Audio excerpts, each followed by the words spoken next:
Bienvenidos a Mente Abierta. Norumbega, la ciudad legendaria de América, estuvo donde hoy día es Washington DC.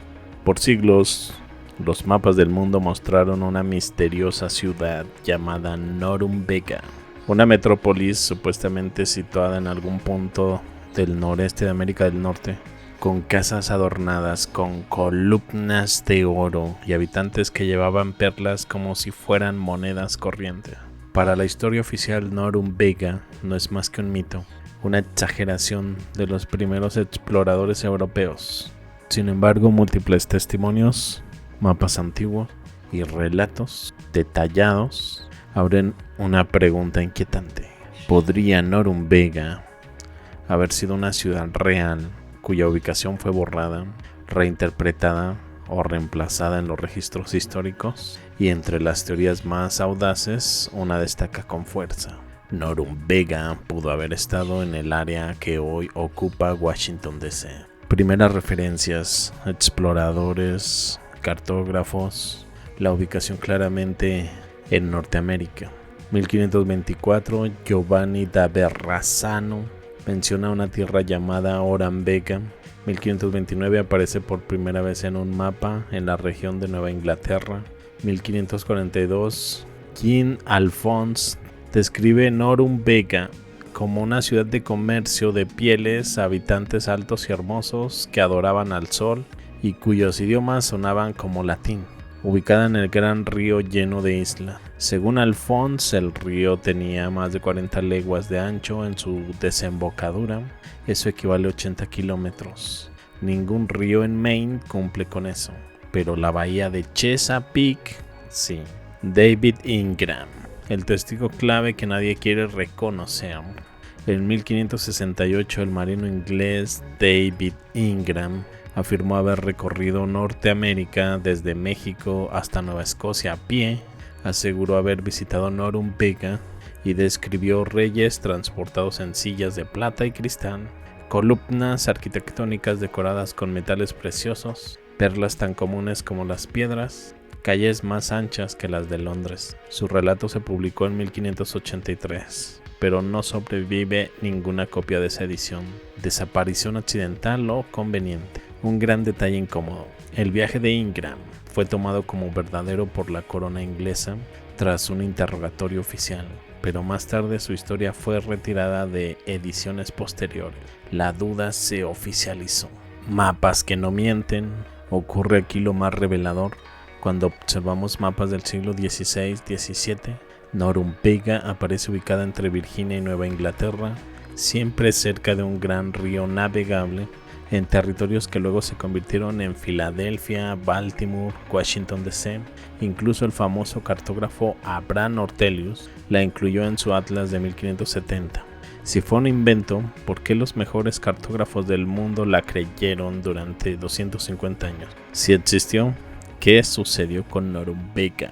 Existen hipótesis. Fue destruida deliberadamente, incendios urbanos y cambios geopolíticos borrarían toda evidencia. Fue absorbida por nuevas ciudades coloniales, como pasó con muchas urbes indígenas sobre las que se construyeron capitales. Su tecnología era demasiado avanzada para la narrativa oficial. Columnas doradas, cristal, comercio organizado, conocimiento del sol. Y eso no encaja en la imagen de salvajes primitivos que Europa quería proyectar. Norumbega podría ser la base de la futura capital de Estados Unidos. Una idea provocadora. Y si la planificación de Washington DC, con su trazado geométrico, obelisco central, arquitectura monumental, fue una reescritura de una ciudad más antigua que ya estaba ahí, ¿quiénes eran sus habitantes? Los retratos coinciden con altos y de complexión fuerte, belleza física destacada, adoradores del sol, una cultura con palabras que se asemejan al latín. Podría tratarse de una sociedad prehispánica avanzada, conectada con algún tipo de herencia europea o atlántica desconocida. El origen algonquino es la explicación oficial, pero algunas fuentes antiguas lo descomponen como Norumbega. Norum en latín es hija, Vega podría ser un nombre propio, conecta con una figura inesperada, Santa Vega, una princesa irlandesa del siglo VIII al IX que huyó de su tierra y desapareció del registro histórico. La leyenda y su nombre surgen luego en América. Migración, exploración nórdica temprana, un linaje escondido, una coincidencia que como mínimo es curiosa, un misterio que incomoda. Si Norumbega nunca existió, ¿por qué aparece en decenas de mapas europeos durante 250 años? ¿Por qué los cartógrafos situaban la ciudad con tanta precisión? ¿Por qué hay restos de arquitectura monumental en zonas donde solo había poblados indígenas? ¿Por qué su registro fue desapareciendo justo cuando se funda Washington DC? Demasiada coincidencia para ser casualidad. Cuando uno empieza a ver piezas sueltas que aparentemente no encajan en la historia oficial, la mente se enciende y nada vuelve a sentirse estable. Norumbega durante siglos fue catalogada como una ciudad mítica, un cuento para mineros, pero ahí está en mapas del siglo XVI y XVII, cerca de lugares que hoy damos por totalmente reales. Nueva Ámsterdam, el Potomac, como si hubiese sido una referencia geográfica tan válida como cualquier otra, solo que luego fue borrada de la narrativa. Y mientras tanto, figuras como David Ingram, que se presentarían como simples marineros borrachos en los libros de texto, aparecen de pronto como testigos o protagonistas de rutas que no deberían haber existido, trayendo historias y enfermedades a costas donde supuestamente no había contacto europeo continuo. Cuando ves mapas que sitúan a California como una isla, a Bermudas como punta de lanza continental y hasta la zona de Chicago bajo el extraño nombre de Chilaga, la sensación es clara. O los cartógrafos de la época vivían en una confusión colectiva permanente o sabían cosas que luego fueron reescritas, simplificadas o censuradas para encajar en una narrativa lineal del descubrimiento. Y todo esto, lejos de aclarar la historia, abre un misterio todavía más grande. ¿Por qué tantas ciudades míticas aparecen documentadas antes de volverse invisibles? ¿Qué más había en esos mapas que no se supone que debamos recordar? Norumbega estuvo realmente ubicada en el norte y vinculada a los Mi'kmaq, un pueblo cuya vestimenta y arte muestran una sofisticación que contradice la imagen primitiva impuesta por la historia oficial. Entonces estamos ante rastros culturales que podrían provenir de contactos antiguos con navegantes nórdicos o normandos, quienes en esencia eran la misma gente, hombres del norte, que actuaban como aliados más que rivales en campañas expansivas globales. Si los vikingos conservaron leyendas de asentamientos en una colina del norte, Norberg, ese nombre pudo transmitirse a los franceses normandos y reaparecer en los mapas de Nueva Francia, justo en la región donde siglos después se levantaría el poder político de Estados Unidos sobre el Capitolio, erigido casualmente en una colina. Desde esa perspectiva, la historia norteamericana no sería una narrativa lineal de colonización inglesa, sino el resultado de pugnas entre potencias europeas por controlar un territorio ya conocido y tal vez altamente desarrollado. Así, la independencia estadounidense podría verse como un acuerdo estratégico entre élites, más que una revolución popular para reorganizar la dominación del continente, lo que explicaría la expansión meteórica hacia el oeste, la intervención británica en 1812 y el apoyo ruso al norte en la guerra civil como continuación de un conflicto mucho más antiguo. Un mapa de alianzas globales que sugiera que el mundo no estaba dividido entre buenos y malos, sino entre bloques de poder que han reciclado guerras, religiones, bancos y propaganda durante siglos, hasta transformarse en el tablero geopolítico actual. Este rompecabezas, Tartaria no sería un gran imperio fantástico, sino el eco residual de una civilización anterior, cuyos rastros habrían sido absorbidos o borrados por quienes reescribieron la historia. Los nativos que conservaron parte de ese legado se convirtieron en un objetivo,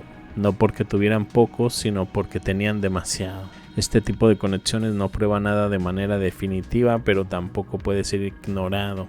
Es una puerta que se abrió y que ahora cuesta mucho cerrarla, algo que cada vez resulta más difícil negar. América no era un continente desconocido y vacío, esperando a ser descubierto. sino una región plenamente integrada en redes humanas antiguas, poblada por sociedades diversas, navegantes, comerciantes e incluso hablantes de lenguas que hoy asociamos exclusivamente a Europa. Los mapas del siglo XVI, como los de Peter Reis, Michael Luke o Antonio Pereira, muestran ciudades costeras, ríos bien trazados y territorios interiorizados que nadie podría haber dibujado en una tradición cartográfica previa, lo que implica que exploradores de siglos anteriores ya habían estado ahí. Si Jean-Alphonse escuchó un idioma con raíces latinas en Norumbega, eso sugiere que hubo contactos internacionales profundos mucho antes que Colón, quizá fruto de normandos, hombres del norte, que hablaban lenguas germánicas y que luego se mezclaron con el latín en Francia, llevando esa influencia a América. Y si el nombre termina en berg, como en sueco, para colina, el eco sobrevive hasta el Capitolio Hill en la capital estadounidense, que podría estar construido sobre un antiguo nodo de poder. La caída de las colinas vikingas en Groenlandia y tal vez en Friesland podría señalar una guerra o catástrofe entre los siglos XIII y XIV que aisló a América del resto del mundo, rompiendo rutas marítimas que los mapas todavía recordaban por inercia. Incluso la confusión con Asia apunta a afinidades culturales y arquitectónicas reales, más que a ignorancia geográfica europea.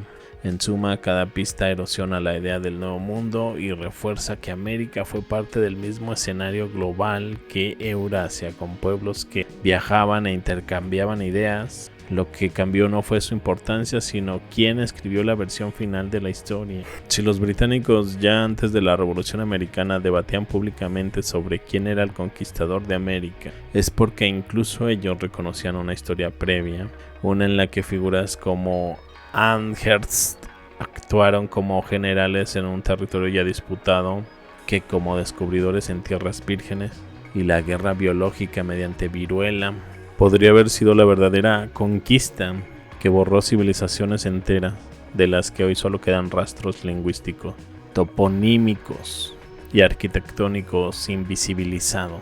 Las firmas romanas en periódicos políticos, Atticus, Lysius, Junius, revelan una élite que se veía a sí misma como heredera del mundo clásico, dispuesta a rehacer América como Nueva Roma, justo cuando en Washington aún hallamos nombres indígenas como Nacotchtank, convertidos en etiquetas casi decorativas. Los mapas de los siglos XVI y XVII también gritan esa historia oculta.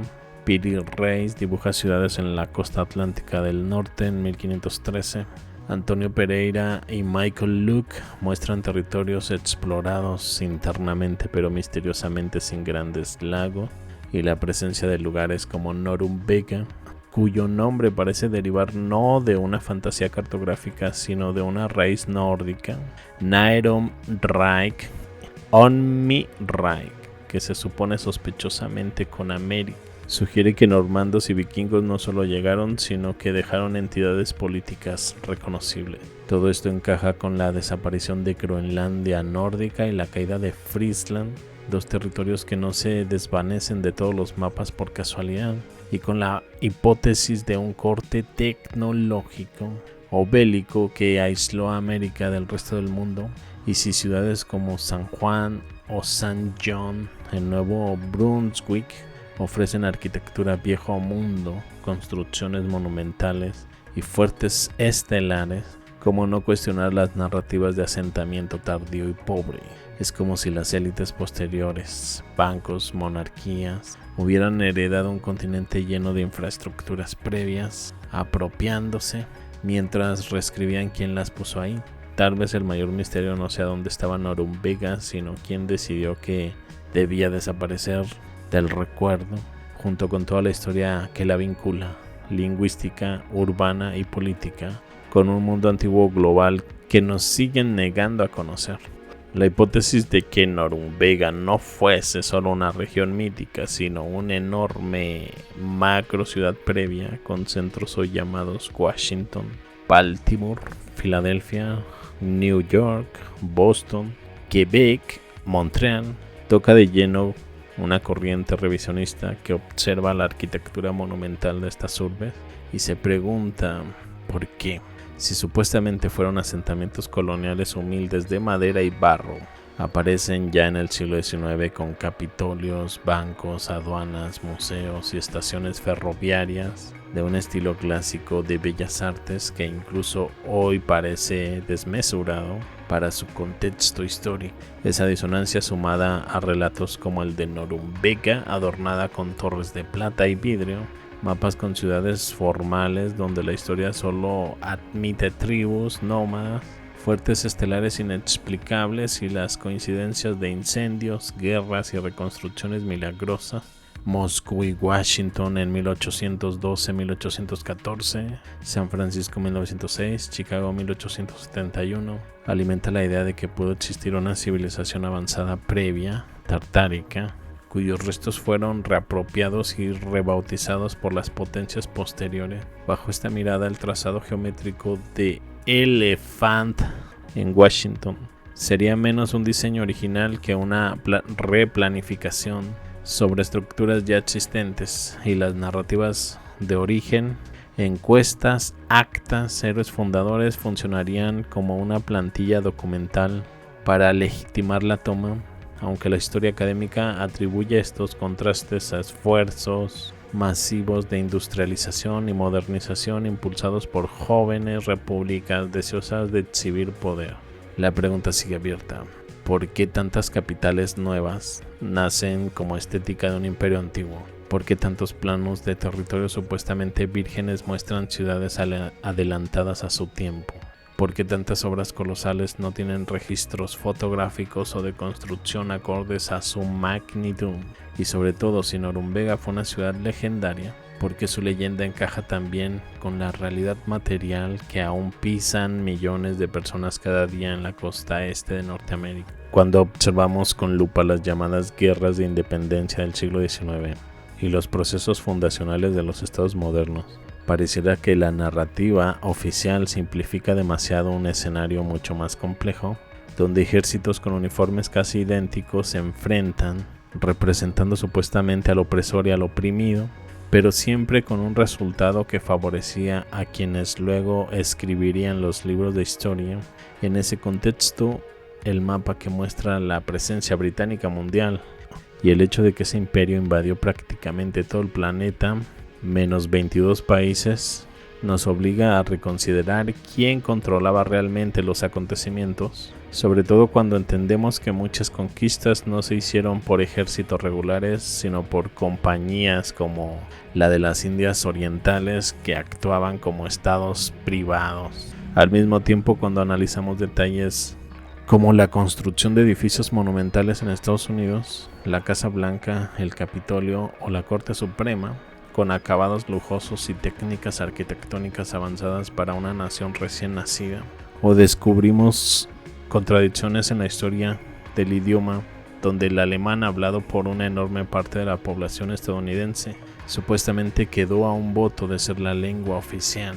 Vemos cómo cambios culturales posteriores borraron o minimizaron la profunda influencia germánica, incluso alterando nombres de calles tras las guerras mundiales. También llama la atención la figura de un astrónomo afroamericano como Benjamin Banneker en 1791, en una época en la que se nos dice que prácticamente no había educación avanzada disponible para personas negras, lo que sugiere lagunas narrativas. Por otro lado, las cifras de la guerra de independencia muestran ejércitos enormes que hubieran requerido infraestructura textil industrial inexistente en América del siglo XVIII, lo cual abre preguntas sobre quién fabricaba realmente esos uniformes, y donde además la familia real británica es de origen alemán y cambió su nombre para disimularlo por razones políticas, lo cual encaja con la idea de una historia reescrita para ocultar conexiones imperiales previas. Si cruzamos todo esto con la presencia de símbolos misteriosamente repetidos en conflictos separados por continentes, como la similitud entre la bandera confederada y la de Novorossiya, atribuida a cosacos que supuestamente despojaron a tartarios de sus territorios,